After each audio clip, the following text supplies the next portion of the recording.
Breaking news, Iran అన్నంత పని చేసింది. ఒకవేళ యుద్ధం ఆపకపోతే, అమెరికా బలగాలు వెనక్కి వెళ్ళకపోతే, ఇరాన్పై ఇంకా దాడులు చేస్తే మేము అమెరికా టెక్ కంపెనీల పైన, అలాగే అమెరికా టెక్ కంపెనీలతో భాగస్వామ్యం ఉన్న గల్ఫ్ దేశాలపైన, ఆ కంపెనీలపైన దాడులు చేస్తామని చెప్తోంది. ఇప్పటి వరకు ఎక్కడైతే పశ్చిమాసియాలో అమెరికా ఎయిర్ బేస్లు ఉన్నాయో, అమెరికా మిలిటరీ స్థావరాలు ఉన్నాయో వాటిపైన ఇరాన్ అటాక్ చేస్తూ వస్తోంది, దాడులు చేస్తూ వస్తోంది, ప్రతీకార దాడులు. అదే సమయంలో ఆయా దేశాలకు సంబంధించిన కొన్ని చమురు నౌకలపై కూడా ఇరాన్ దాడులు చేస్తూ ఉంది. ఇప్పుడు ఇరాన్ తాజాగా నిన్న ఒక ప్రకటన చేసింది. మీరు ఈ దాడులు ఆపకపోతే ఎక్కడైతే గల్ఫ్ దేశాల్లో, పశ్చిమాసియా దేశాల్లో మీ కంపెనీలు ఏదైతే ఉన్నాయో ఆ కంపెనీలపై మేము దాడులు చేస్తామని, యాపిల్, అమెజాన్, గూగుల్, ఇన్ఫోసిస్, ఇలా ఈ కంపెనీలన్నింటిపైన దాడులు చేస్తామని, ఆ కంపెనీలో ఉన్న ఉద్యోగులకు కూడా ఇరాన్ ఒక స్ట్రాంగ్ వార్నింగ్ ఇచ్చింది. మీరు కంపెనీలను వదిలి వెళ్ళిపోండి, మీరు ఆ కంపెనీలో ఇక జాబులు చేయకండి అని చెప్పి. సో అన్నట్టుగానే నిన్న వార్నింగ్ ఇచ్చింది. ఈరోజు బహ్రెయిన్లోని అమెజాన్ డేటా సెంటర్ పై ఇరాన్ దాడి చేసింది. ఆ దాడికి సంబంధించిన దృశ్యాలు ఇప్పుడు మీరు బిగ్ టీవీ స్క్రీన్ పైన చూస్తున్నారు. అదిగో అది అమెజాన్ డేటా సెంటర్. ఆ డేటా సెంటర్ పై దాడి చేసింది.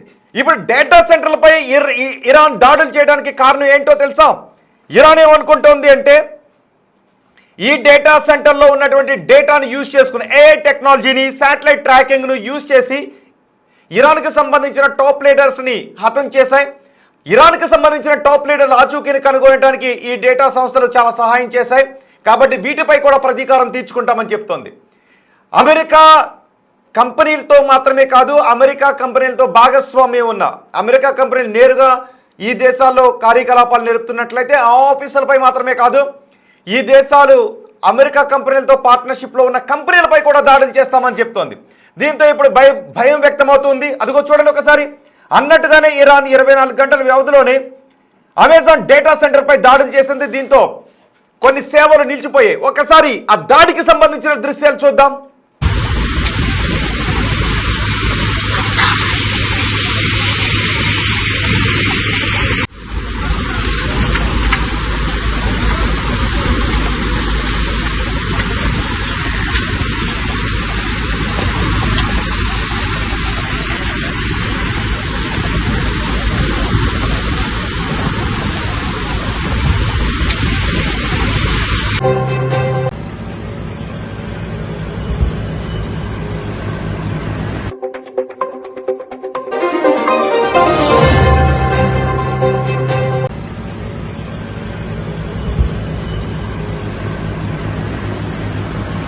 ఇప్పుడు ఇరాన్ ఏమంటోంది అంటే, ఈ సంస్థలు ఏఐ టెక్నాలజీ అలాగే శాటిలైట్ ట్రాకింగ్తో ఇరాన్కి సంబంధించిన కీలక నేతల ఆచూకీని అమెరికాకు, ఇజ్రాయెల్కు అందిస్తూ ఉన్నాయి. కాబట్టి ఆ డేటాతో మా నేతలను టార్గెట్ చేస్తున్నారు. కాబట్టి ఇప్పుడు మేము ఆ డేటా సెంటర్లను, ఆ కంపెనీలను కూడా టార్గెట్ చేస్తున్నామని, ఆ చుట్టుపక్కల ఉన్న నివాస ప్రాంతాలు ఏమైనా ఉంటే వాళ్ళని కూడా ఖాళీ చేయమని ఇరాన్ వార్నింగ్ ఇచ్చింది.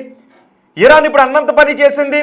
డేటా సెంటర్లపై దాడికి దిగడంతో ఈ యుద్ధం ఎటువైపు వెళ్తుందోనని భయం ప్రపంచం వ్యాప్తంగా వ్యక్తమవుతుంది. ఇప్పటికే అమెరికా అధ్యక్షుడు ట్రంప్ ఏమన్నాడు? రెండు వారాల్లో మొత్తం ఇరాన్ని నాశనం చేసేస్తాం, రాతి యుగం నాటి స్థితులకు ఇరాన్ని తీసుకుని వెళ్తామని అమెరికా అధ్యక్షుడు ట్రంప్ అంటూ ఉన్నాడు. కానీ ఎక్కడా కూడా ఇరాన్ వెనక్కి తగ్గడం లేదు. అమెరికా అధ్యక్షుడు అలాంటి వ్యాఖ్యలు చేసినా, భయపెట్టే వ్యాఖ్యలు చేసినా ఇరాన్ ఇచ్చిన వార్నింగ్కే కట్టుబడి ఉంది. ఇరాన్ వార్నింగ్ ఇచ్చినట్టుగానే డేటా సెంటర్ను తగలబెట్టేసింది. ఈ డేటా సెంటర్పై మిసైల్ను ప్రయోగించింది. ఈ డేటా సెంటర్ బహ్రెయిన్లో ఉంది. బహ్రెయిన్లో ఉన్న అమెజాన్ డేటా సెంటర్పై అటాక్ చేసింది. మిసైల్తో ఈ దాడికి పాల్పడింది. దీంతో పెద్ద ఎత్తున మంటలు ఎగిసిపడుతున్నాయి. కొన్ని కిలోమీటర్ల మేర ఆ మిసైల్ దాడి దృశ్యాలు కనిపిస్తూ ఉన్నాయి, మీరు చూడొచ్చు. దీంతో క్లౌడ్ కంప్యూటింగ్ సేవలు నిలిచిపోయాయి. దుబాయ్లో ఫినాన్షియల్ సెంటర్పై కూడా ఇరాన్ దాడి చేసింది.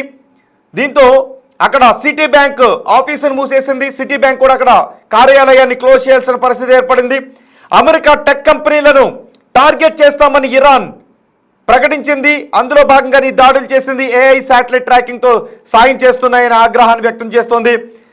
అమెరికా టెక్ కంపెనీలను టార్గెట్ చేస్తూ ఇప్పుడు అమెజాన్పై దాడి చేయడంతో ఇంకెన్ని దాడులు చేస్తుందోననే భయాందోళనలు వ్యక్తమవుతున్నాయి. ఒకవేళ టెక్ కంపెనీలపై ఈ దాడులు చేస్తే ప్రపంచవ్యాప్తంగా దీని ఎఫెక్ట్ పడే అవకాశం ఉంటుంది. ఇప్పటికే హార్మూజ్ జలసంధిని మూసివేయడంతో ఆ ఎఫెక్ట్ ప్రపంచ దేశాల ఆయిల్ పై పడుతుంది. ఇప్పుడు టెక్ సంస్థలపై దాడులు చేస్తే ఆ ప్రభావం ఆ కార్యకలాపాలపై ఆ కంపెనీలపై ఆధారపడి ఉన్న మిగిలిన కంపెనీలపై కూడా పడే అవకాశం ఉంటుంది. బ్యాంకింగ్ సేవలు నిలిచిపోయే అవకాశం ఉంటుంది. ఈ భారీ పేలుడుతో డేటా సెంటర్కు నిప్పు అంటుకుంది. దీంతో ఈ సెంటర్ వేదికగా అందుతున్న అమెజాన్ క్లౌడ్ కంప్యూటింగ్ సేవలన్నీ కూడా నిలిచిపోయాయి. ఈ దాడిలో ఏ స్థాయిలో నష్టం జరిగింది అనేది ఇప్పుడిప్పుడు అంచనా వేస్తున్నారు. సిబ్బందికి ఎవరైనా గాయపడ్డారనే విషయాలు ఇంకా తెలియలేదు. తమ డేటా సెంటర్ని ఇతర ప్రాంతాల్లో సర్వర్లోకి మార్చుకోవాలని అమెజాన్ తన కస్టమర్లను కూడా కోరింది. ఇప్పుడు ఆ డేటా సెంటర్పై ఆధారపడి ఉన్న మిగిలిన కంపెనీలు వేరే చోటికి షిఫ్ట్ చేసుకునే పనిలో ఉన్నాయి. ఇరాన్ దాడుల కారణంగా యుఏఈ, బహ్రెయిన్లో, అబుదాబిలో కూడా commercial bank, Emirates, food delivery యాప్లు, రైడ్ హెయిలింగ్ ప్లాట్ఫామ్ల సేవలు పూర్తిగా నిలిచిపోయాయి. దుబాయ్పై కూడా పడింది. దుబాయ్లోని ఫినాన్షియల్ సెంటర్పై దాడులు చేసింది. ఈ నేపథ్యంలో సిటీ బ్యాంక్ సేవలు, అక్కడ ఆర్థిక సేవలు మూతపడ్డాయి, తాత్కాలికంగా ఆగిపోయిన పరిస్థితి కనిపిస్తోంది. గూగుల్, యాపిల్ సహా అమెరికా టెక్ కంపెనీలను లక్ష్యంగా చేసుకుని దాడులు చేస్తాం, అందులో పనిచేసే ఉద్యోగులు ఆఫీసులు వదిలి వెళ్ళిపోవాలి అని ఇరాన్ రెవల్యూషనరీ గార్డ్స్ కోర్ ఇప్పటికే వార్నింగ్ ఇచ్చింది. IRGC artificial intelligence satellite tracking ద్వారానే మనం చూసాం. ఇరాన్ సుప్రీమోని హతమార్చడంలో కీలకంగా ఈ డేటా సెంటర్లు వ్యవహరించాయి. శాటిలైట్ ట్రాకింగ్ ద్వారా వాళ్ళ ఆచూకీని కనిపెట్టాయి.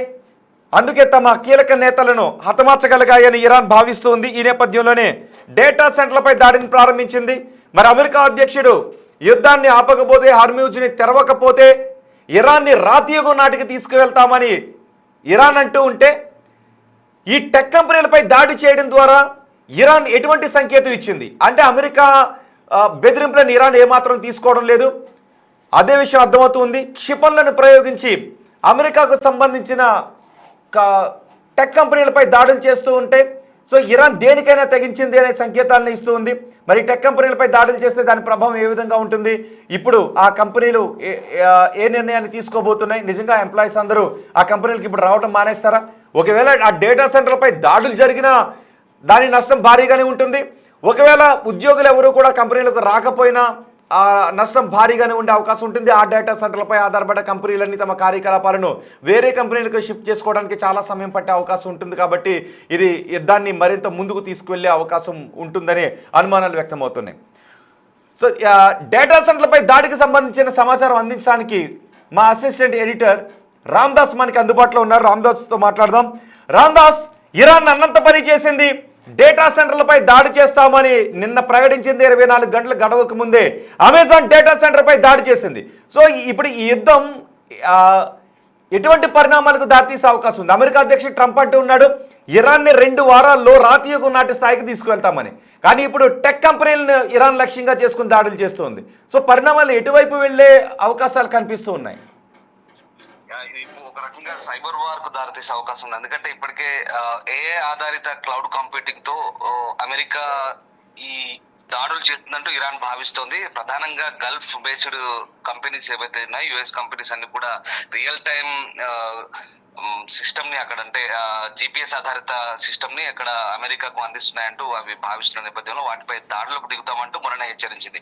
బుధవారం రాత్రి 8:30 తర్వాత క్లియర్ గా అటాక్ చేస్తామంటూ అన్ని కంపెనీలకు హెచ్చరికలు జారీ చేసింది. యాపిల్ కావచ్చు, నెవిడా కావచ్చు, అలాగే మెటా కావచ్చు, ఇట్లాంటి సంస్థలన్నిటి కూడా దాడులు చేస్తామంటూ హెచ్చరించింది. కానీ అమెజాన్ ఆ లిస్ట్ లో లేదు. బట్ అయినప్పటికీ కూడా అమెజాన్ సంబంధించిన AWS సిస్టమ్ ఏదైతే ఉందో వెబ్ సర్వీసెస్ అది క్లౌడ్ కంపెనీ ద్వారా ఈ సమాచారాన్ని చేరవేస్తున్నట్టు భావిస్తున్న నేపథ్యంలో బహ్రెయిన్ లోని హమాటాలో ఉన్నటువంటి బాటెల్కో హెడ్ క్వార్టర్స్ పై ఇరాన్ క్షిపణులతో విరుచుకుపడ్డట్టుగా సమాచారం అందుతోంది.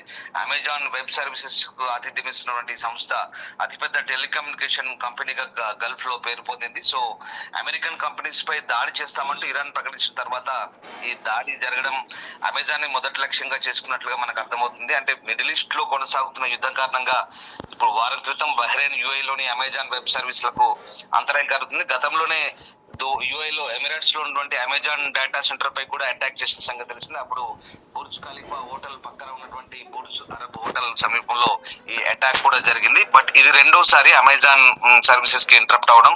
సో డ్రోన్ కార్యకలాపాలు ఈ యంత్రానికి కారణం అంటూ అమెజాన్ వర్గాలు చెప్తున్నాయి. సో మొత్తం మీద ప్రస్తుతం ఉన్నటువంటి పరిస్థితుల్లో ప్రధానంగా ఇరాన్ కు ఈ సంస్థలు అమెరికన్ సంబంధించినటువంటి సంస్థలే టెక్నికల్ సపోర్ట్ చేస్తున్నాయి. అందుకే మేము దానిపై దాడి చేస్తున్నామంటూ చాలా క్లియర్ గా వాళ్ళు హెచ్చరించి మరి దాడులు చేస్తున్న పరిస్థితి కనబడుతుంది. వాళ్ళంతా కూడా ఇక్కడ నుంచి వెళ్ళిపోవాలి, లేదంటే మీ ప్రాణాలకు నష్టం అంటూ నిన్ననే చాలా క్లియర్ గా హెచ్చరించాయి. దాంతో అన్నట్టుగానే ఇప్పుడు దాడులు చేశారా అన్నట్టుగానే అర్థమవుతుంది. సో అమెజాన్ ప్రాంగణంలో అయితే పెద్ద ఎత్తున మంటలు వ్యాపించాయి. దానికి ఇరానే బాధ్యత అంటూ చాలా క్లియర్ గా మనకు అర్థమవుతుంది. మరోవైపు ప్రస్తుతం అంటే అమెరికా ఇరాన్ యుద్ధంలో చేరడానికి ఇప్పుడు ఇవాళ 34th డే. సో ఇది 2వ నెల. ఈ నెలలో ఇప్పటికే మరి యునైటెడ్ అరబ్ ఎమిరేట్స్ కూడా యుద్ధంలో చేరేందుకు సుముఖంగా ఉందని అంటున్నారు. ఎందుకంటే వాళ్ళకి సంబంధించినటువంటి ఈ సాఫ్ట్వేర్ కంపెనీస్ కావచ్చు, అంటే ప్రపంచవ్యాప్తంగా ఉన్నటువంటి కొన్ని అవుట్ ఆఫ్ అమెరికా వెలుపల ఉన్న సెంటర్లు లైక్ ఇండియాలో ఉన్నాయి, కొన్ని గల్ఫ్ కంట్రీస్ లో ఉన్నాయి, యుఏఈ ఎమిరేట్స్ కావచ్చు, సౌదీ కావచ్చు, ఖతర్ కావచ్చు, ఇట్లాంటి దేశాల్లో బహిరంగ దేశాల్లో ఉన్నటువంటి ఈ సెంటర్లన్నీ కూడా ఇప్పుడు ఇబ్బందికరంగా మారే పరిస్థితి. దాంతో పాటు టూరిజం కూడా దెబ్బతింటుంది. అదే రకంగా వాళ్ళ ఆయిల్ రిఫైనరీలు దెబ్బతింటున్నాయి. కాబట్టి ఇప్పుడు గల్ఫ్ దేశాల్లో ప్రధానంగా యుఏఈ, సౌదీ వార్ లో కూడా జైన్ అయ్యే ఆలోచన చేస్తున్నట్టుగా తెలుస్తోంది. ఈ నేపథ్యంలో వీళ్ళు హర్మూజ్ జలసంధిని తెరిపించడానికి అమెరికాతో తాము కూడా జాయిన్ అవుతామంటూ అభిప్రాయాలు వెల్లడించడం తెలుస్తుంది. అంతేకాదు యునైటెడ్ నేషన్స్ ఐక్యరాజ్య సమితిలో దీనికి సంబంధించి ఒక కౌన్సిల్ కూడా ఏర్పాటు చేసుకుని వీళ్ళంతా కూడా దాంట్లో జాయిన్ కావడానికి సిద్ధంగా ఉన్నట్టుగా కూడా సమాచారం అందుతోంది. సో ఏదేమైనా ఒకవేళ దుబాయ్ లేదా సౌదీ అమెరికాతో జాయిన్ అయ్యే యుద్ధంలో వార్లో కనుక జాయిన్ అయితే కనుక పరిస్థితి మరింత జటిలమయ్యే అవకాశం కనిపిస్తోంది. సో ఏదేమైనప్పటికీ కూడా ప్రస్తుతం ఉన్నటువంటి పరిస్థితుల్లో ప్రతిదాడులు అన్నిటి చాలా భీకరంగా కొనసాగుతున్నాయి. మరోవైపు నాకు మీరు చెప్పినట్టుగా డొనాల్డ్ ట్రంప్ ఎప్పుడేం మాట్లాడుతారో తెలియదు. 2 వారాల్లో యుద్ధాన్ని వైండ్ అప్ చేస్తామన్నారు. కానీ ఇప్పుడు మళ్ళీ అదే మాట రిపీట్ చేస్తూ 2 వారాల్లో భీకర దాడులు ఉంటాయని కూడా చెప్తున్నాడు. సో దీన్ని బట్టి ఇప్పటికే అటు ట్రంప్ స్టేట్మెంట్ తో ఇక్కడ సౌత్ ఏషియాలో అంటే ప్రధానంగా కొరియన్ కావచ్చు, థాయిలాండ్ కావచ్చు, అలాగే జపాన్ లాంటి ప్రాంతాల్లో మళ్ళీ స్టాక్ మార్కెట్లు మళ్ళీ కుప్పకూలుతున్నాయి. అలాగే ఆయిల్ ప్రైసెస్ కూడా మళ్ళీ బ్రెంట్ లో క్రూడ్ ధర మళ్ళీ పెరుగుతున్న పరిస్థితి కనబడతా ఉంది. ఈ పరిస్థితులు ఎక్కడికి దారితీస్తాయి ఏంటనేది కూడా ఇప్పటికే మనం పూర్తిగా అంచనా వేయలేని పరిస్థితి కనబడుతోంది. ఇదంతా కూడా అంటే హర్మూజ్ ను తెరిపించింది ఇక్కడ నాటో దేశాలు ఎక్కడ ట్రంప్ అప్పీల్ ను ఎక్కడ వాళ్ళు పట్టించుకోవట్లేదు. దీంతో వాళ్ళందరినీ కూడా ఆయన కోవర్డ్స్ అంటున్నాడు, పిరికి పందాలు అంటున్నాడు, పేపర్ పుల్ అంటున్నారు, మీరు ఎందుకు పనికిరారంటున్నారు, అసలు నాటో నుంచి మేము బయటకు వస్తాము, నాటోలో మాకు ఏం పని లేదంటున్నాడు, మీ గెట్ యువర్ ఓన్ ఆయిల్, మీ ఆయిల్ మీరే తెచ్చుకొని ఇంకా మాకు హర్మూజ్ ను తెరిపించాల్సిన అవసరం లేదంటూ కూడా ట్రంప్ చురకలు అంటిస్తున్న పరిస్థితి కనబడతా ఉంది. అట్ ద సేమ్ టైం అక్కడ బ్రిటన్ కూడా 35 దేశాల కూటమితో వర్చువల్ గా ఒక సమావేశం ఏర్పాటు చేసి హర్మూజ్ ని ఎలా తెరిపించాలని కూడా వాళ్ళు కూడా ప్లాన్ చేస్తున్నారు. ఏదేమైనప్పుడు కూడా ఇజ్రాయెల్ తో మేము వెన్నంటూ ఉంటాం, ఖచ్చితంగా మీతో మాకు పని లేదంటూ ట్రంప్ కుండ బద్దలు కొట్టినట్టు నిన్న వాళ్ళ నేషన్ ఉద్దేశించి ప్రసంగించిన స్పీచ్ లో చాలా క్లియర్ గా చెప్తున్న పరిస్థితి కనబడతా ఉంది.